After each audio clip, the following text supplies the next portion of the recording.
Kita semua tahu ada 6 selat utama di dunia ini, atau disebut Major Strait. Dari 6 selat utama dunia tersebut, 4 ternyata berada di Indonesia. Mengapa dikatakan Major Strait atau selat utama? Benar, selat itu adalah laut di antara 2 pulau. Ada ratusan sebenarnya di dunia ini. Tapi mengapa dikatakan ada selat utama? Karena selat itu dilalui oleh kapal perniagaan. Jalur niaga tersebut memberikan julukan sebagai Major Strait. Dari 6 selat tersebut, nomor 1 ada di wilayah Indonesia, yaitu Selat Malaka. Sekali lagi, dari 6 selat penting dunia tersebut, 4 berada di Indonesia, di mana kita ketahui terusan Panama, terusan Suez itu adalah selat yang di luar Indonesia. Tetapi tahukah kita bahwa Selat Malaka adalah selat yang dilewati lebih dari 100.000 vessel atau kapal niaga besar setiap tahunnya. Dan selat ini merupakan selat terbanyak dilintasi kapal, sehingga dikatakan sebagai selat nomor 1 di dunia. Kita perhatikan negara di utara Indonesia, ada Jepang, Hong Kong, Taiwan, Korea Selatan, Cina,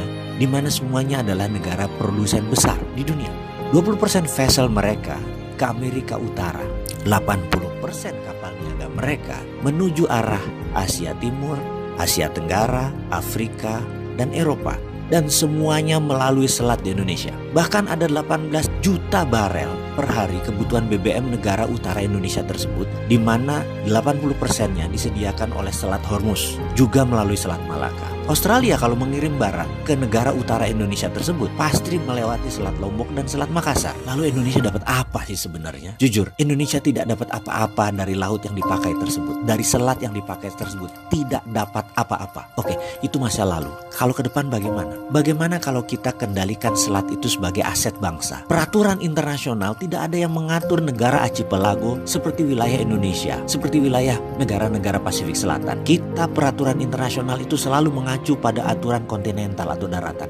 Kita harus ubah wilayah laut selat Indonesia sebagai wilayah Indonesia, dan Indonesia memutuskan misalnya menutup laut tersebut. Apa yang terjadi? Dunia bisa geger. Australia lewat Papua Nugini kalau mau kirim barang ke utara. 4 negara utara Indonesia, Cina, Jepang, Korea, Taiwan, muter lewat Papua Nugini. Tidak usah pakai Selat Malaka, nggak bisa masuk lewat Natuna. Atau kalau mau ya melipir lewat sisi Thailand dan melipir lewat sisi Malaysia di Selat Malakanya. Pokoknya kalau mau melewati wilayah Indonesia, bayar asuransi senilai 1% dari nilai barang. Kita tahu barang yang lewat tersebut ada lebih dari 2 triliun dolar atau 2.000 billion. Jadi kalau itu kita asuransikan atau kita pajakin versi kita dengan nama asuransi, kita mendapatkan lebih dari 250 triliun per tahun. Dan ini untuk devisa negara. Akankah negara adik kuasa seperti Cina dan Amerika marah besar? Pasti. Beranikah kita melawan dan mempertahankan hak kita? Harus berani. Itu namanya revolusi.